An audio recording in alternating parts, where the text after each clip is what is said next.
ഇസ്രയേലിൽ രൂപം കൊണ്ട ഹൈടെക് കൃഷിരീതിയാണ് ഗ്രീൻ ഹൗസുകൾ. കൃഷിച്ചെലവ് കുറച്ച് ഉൽപാദനം 10 മടങ്ങ് ലഭിക്കുന്ന ഈ ഹൈടെക് കൃഷിരീതി പച്ചക്കറിക്കും മറ്റുമായി അന്യസംസ്ഥാനങ്ങളെ ആശ്രയിക്കുന്ന നമുക്ക് സ്വാശ്രയത്വത്തിന്റെ വഴി പറഞ്ഞു തരികയാണ്.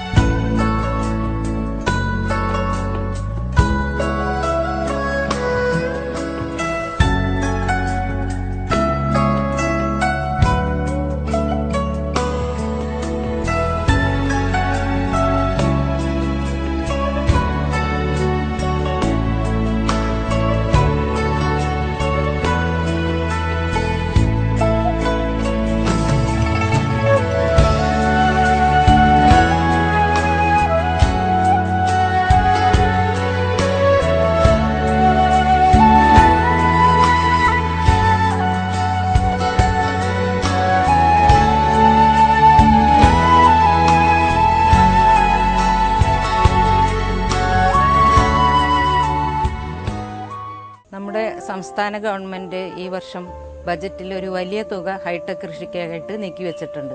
അപ്പോൾ ഹൈടെക് കൃഷി എന്നുകൊണ്ട് നമ്മൾ ഉദ്ദേശിക്കുന്നത് സംരക്ഷിത കൃഷി, പ്രിസിഷൻ ഫാമിംഗ് എന്നിവയൊക്കെയാണ്. ഇതിൽ സംരക്ഷിത കൃഷി എന്നതുകൊണ്ട് ഉദ്ദേശിക്കുന്നത് പ്രതികൂല കാലാവസ്ഥയിൽ ചെടികൾക്ക് ആവശ്യമായ അനുകൂല ഘടകങ്ങൾ നൽകി കൃഷി ചെയ്യുന്ന രീതിയാണ്. അപ്പോൾ ഈ സംരക്ഷിത കൃഷി പ്രധാനമായും പച്ചക്കറികളിലും പൂക്കളിലുമാണ് നമ്മൾ അനുവർത്തിച്ചു പോരുന്നത്. പച്ചക്കറികളിൽ സംരക്ഷിത കൃഷി ചെയ്യാനായിട്ടാണ് നാം ഗ്രീൻ ഹൗസുകൾ അല്ലെങ്കിൽ പോളി ഹൗസുകളൊക്കെ ഉപയോഗിക്കുന്നത്.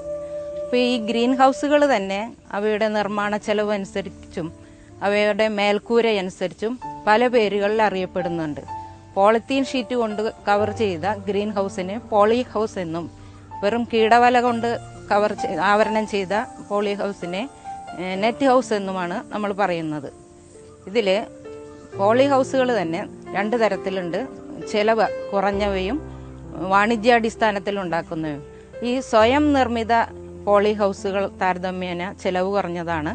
അങ്ങനെയുള്ള ഒരു പോളി ഹൗസാണ് റെയിൻ ഷെൽട്ടർ അല്ലെങ്കിൽ മഴമറ എന്നത്. അതിൻ്റെ ഫ്രെയിം വർക്ക് വേണമെങ്കിൽ നമുക്ക് മുള, കവുങ്ങ് അല്ലെങ്കിൽ വില കുറഞ്ഞ സ്റ്റീൽ പൈപ്പ് എന്നിവയൊക്കെ ഉപയോഗിച്ചുണ്ടാക്കാൻ പറ്റും.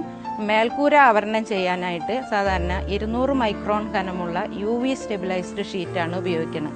ആ ഷീറ്റിന് പലതരം പ്രത്യേകതകളുണ്ട്. അതൊരു 85% സൂര്യപ്രകാശം ഇതിൻ്റെ ഉള്ളിലേക്ക് കടത്തിവിടും. പിന്നെ പൊടിയെ ചെറുക്കും. പിന്നെ അതൊരു 2-3 വർഷക്കാലം കേടുകൂടാതെ നമുക്ക് ഉപയോഗിക്കാൻ പറ്റും. പക്ഷേ അത് ഇത്തിരി വില പിടിപ്പുള്ള ഷീറ്റാണ്. ഒരു 100 ചതുരശ്ര മീറ്റർ സ്ഥലം ആവരണം ചെയ്യാനായിട്ട് ഏകദേശം 8000 രൂപയുടെ ഷീറ്റ് വേണ്ടി വരും. മേൽക്കൂര മാത്രം ആവരണം ചെയ്ത ഒരു പോളി ഹൗസിനെയാണ് നമ്മൾ റെയിൻ ഷെൽട്ടർ എന്ന് പറയുന്നത്. പിന്നെ ഒറ്റ ഒരു സ്ട്രക്ചർ 50 ചതുരശ്ര മീറ്റർ തൊട്ട് 250 ചതുരശ്ര മീറ്റർ വരെയാകാം ഇതിൻ്റെ വിസ്തീർണം.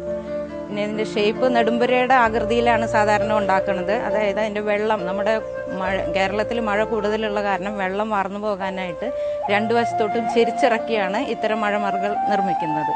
സാധാരണ ഇതിൽ പടർന്ന് കയറുന്ന വിളകളാണ് നമ്മൾ കൃഷി ചെയ്യുന്നത്. അതായത് തക്കാളി, സാലഡ് വെള്ളരി, പിന്നെ ക്യാപ്സിക്കം മുതലായ വിളകളൊക്കെ കൃഷി ചെയ്യാം.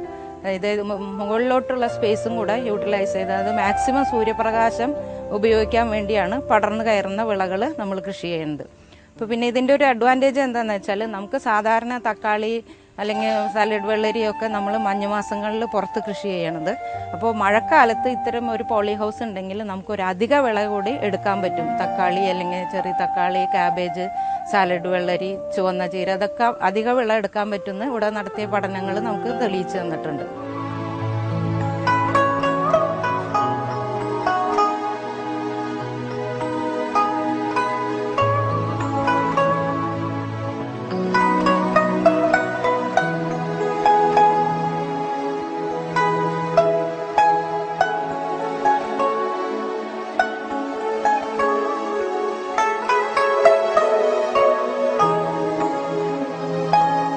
ഇതിനകത്ത് നമ്മൾ ജലസേചനത്തിനായിട്ട് ഡ്രിപ്പ് സംവിധാനം, അതായത് തുള്ളി നനയാണ് കൊടുക്കുന്നത്.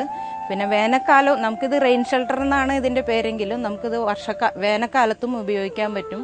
അതായത് ചൂട് കുറയ്ക്കാനായിട്ട് മിസ്റ്റ് സംവിധാനം ഉണ്ടെങ്കിൽ ഇതിനുള്ളിൽ ചൂട് വളരെ കുറയ്ക്കാൻ പറ്റും. അപ്പം നമുക്ക് വേനൽക്കാലത്തും പല പച്ചക്കറികളും വിജയകരമായി കൃഷി ചെയ്യാം. അതുകൊണ്ട് ഈ പോളി ഹൗസ് നമുക്ക് ത്രൂ ഔട്ട് ദ ഇയർ 365 ദിവസവും ഇത് ഉപയോഗിക്കാൻ പറ്റും എന്നുള്ളതാണ് ഇതിൻ്റെ പ്രത്യേകത.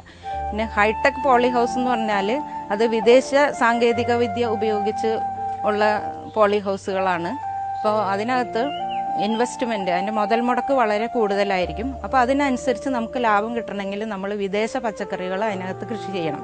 ഉയർന്ന വില ലഭിക്കുന്ന വിദേശ പച്ചക്കറികൾ എന്ന് പറയുന്ന ഒന്ന് ചെറി തക്കാളി, അതുപോലെ ബഹുവർണ്ണ ക്യാപ്സിക്കം, പിന്നെ കുരുവില്ലാത്ത വെള്ളരി, ഇതൊക്കെയാണ് ഉയർന്ന വില ലഭിക്കുന്ന വിദേശ പച്ചക്കറികൾ. അപ്പോൾ അത്തരം പച്ചക്കറികളാണ് നമ്മൾ ഹൈടെക് ഹരിതഗ്രഹങ്ങളിൽ കൃഷി ചെയ്യാൻ ഉപയോഗിക്കുന്നത്.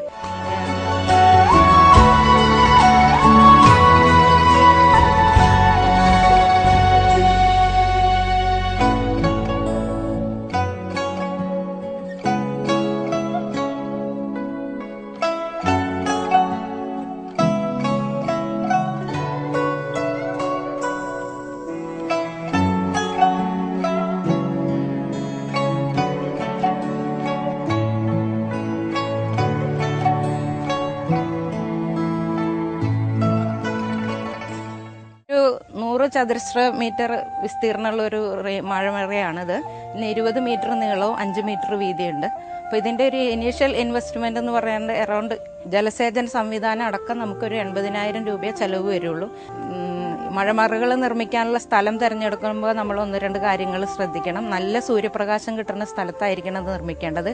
അതുപോലെ വെള്ളം ഒട്ടും കെട്ടി നിൽക്കാൻ പാടില്ല. പിന്നെ ഇത് തെക്ക് വടക്ക് ദിശയിലാണ് സാധാരണ ഇത് നിർമ്മിക്കണം. മാക്സിമം സൺലൈറ്റ് നമുക്ക് ഇതിൻ്റെ ഉള്ളിൽ കിട്ടണം.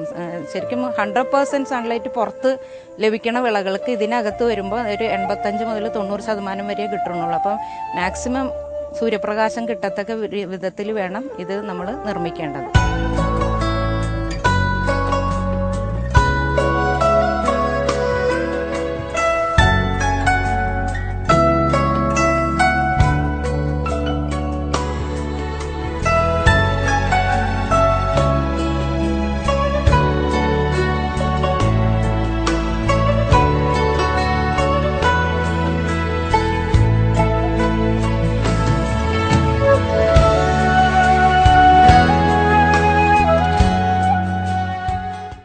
ഒരു മാസം പ്രായമായ തൈകൾ നമ്മൾ ഇതിലേക്ക് പറിച്ച് നടുകയാണ് ചെയ്യുന്നത്. അതിനുവേണ്ടി നമ്മൾ തൈകൾ ഒരു പ്രത്യേകതരം ട്രേ ഉണ്ട്. അതിന് പ്രൊപ്പഗേഷൻ ട്രേ എന്ന് പറയും. ആ ട്രേക്കകത്ത് നമ്മൾ പോട്ടി മിശ്രിതം നിറച്ച് അതിനകത്ത് വിത്തിട്ടിട്ടാണ് നമ്മൾ തൈകളുണ്ട്. അത് ഒരു മാസം മുമ്പേ നമ്മൾ തൈകൾ തയ്യാറാക്കും.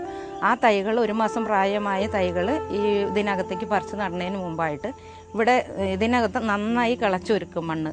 അതിനുശേഷം സെൻറ്റിന് 2 കിലോ എന്ന തോതിൽ നമ്മൾ കുമ്മായി ഇട്ട് കൊടുക്കും. അതായത് ഇതിനകത്ത് ബാക്ടീരിയ രോഗങ്ങളൊക്കെ മണ്ണിൻ്റെ അമ്ലനില ശരിയാക്കാൻ വേണ്ടിയിട്ട് കുമ്മായി ഇട്ട് കൊടുക്കണം.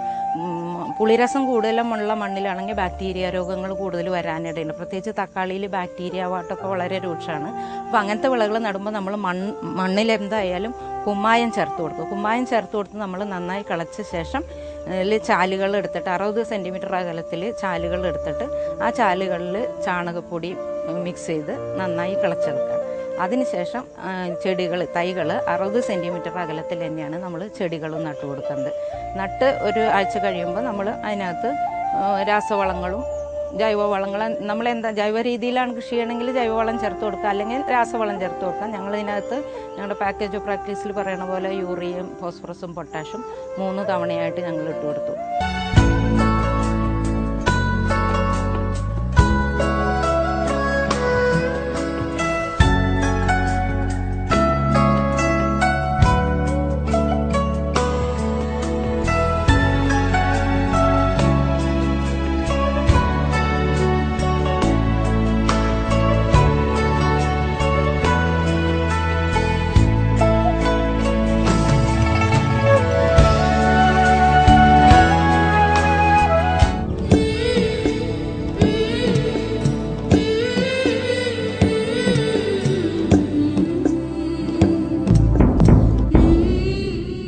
കൃഷി എന്ന് പറയുമ്പോൾ തന്നെ എനിക്ക് മനസ്സിൽ വരുന്ന ഒരുപാട് കാര്യങ്ങളുണ്ട്. പണ്ടത്തെ കാലത്ത് ചെറുപ്പകാലത്ത് അമ്മ ഞാറ് ഇടുമ്പോൾ അതിൻ്റെ കൂടെ ഓടിച്ചാടി നടക്കുക.